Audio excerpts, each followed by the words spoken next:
Private Schools Development Council Psdc Thoubal District ki 15 Suba Foundation Day gi Thouram Ngasi Thoubal Haukha Sorarel da leiba Peace and Freedom Academy da Pangthokkhre. District asigi manungda leiriba private school humfumari singi representative kayana saruk yaduna education will be the only way to answer haiba hiramda Pangthokpa Foundation Day gi Thouram aduda Deputy Commissioner Thoubal Hantem Suba Singha Psdc gi President B Surchandra Sharma amadi Zonal Education Officer John 3 Thoubal Arambam Anil Kumar na mathang sitna athoiba mithung Thouram mapu amadi akhanaba mithung lensing oina saruk yaki. Thouram gi saruk ama oina PSDC na konliba mafamda school singi maraktagi best teacher gi mana best student ki mana amadi school founder singda momento sing khudol tamki loinana mahairoi singi activity kayasu utkhi. Athoiba mithung gi warol piraduna DC Thoubal Hantem Subasna haikibada Thoubal district ta leiriba government amadi private school animakna mahairoi khunai gidamak lobiriba thodang asi yamna singthaningai ni. Hiram khudingda district administration ga afaba mari leiduna lakli. Adubu hauzik lebak asigi law and order gi fibam asi yamna fatabana karigumba matamda district magistrate na district asida curfew na chingba lautorakpa matamda school authority singnasu mateng pangbiyu. Curfew manungda lairik tambiramba yauramba maduna maram oiraga irang thoklakpa matamda nongmai kapnarakpa na chingba achauba irang thoklakpa yaurakpadagi pikliba angang singda chauna chaitheng piba yaukre. Maram asina school authority nasu lebaki oiba thabak singdasu district administration mu mateng pangbiyu haiki. DC Thoubal na makata na hai government school khudingi oinadi Jal Jeevan Mission gi makada ising fanghannaba thorang paikhatpa hokre. Private school singi damaksu mission asigi makada ising fanghannaba hotnage haina thajaba su piramki. Thoubal district si ekoi education gi hiram sida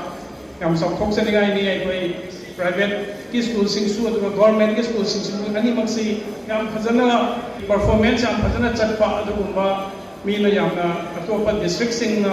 tamjaningai oiba adugumba system ama education system ama Thoubal district tadi lai hainani district administrator amo ini sana lojai madugi damakta aina masigi achowat khudang lobiriba private school development council ko su aina thagatpa phundok chari amasong aikoi JDO masama aikoi government school gi budi mai tawom thokpani abiba adugo mi khudi mangna mangona sinari ba thabaksi tawbanate hai badugo tamona na thawai yaubadagi ngasi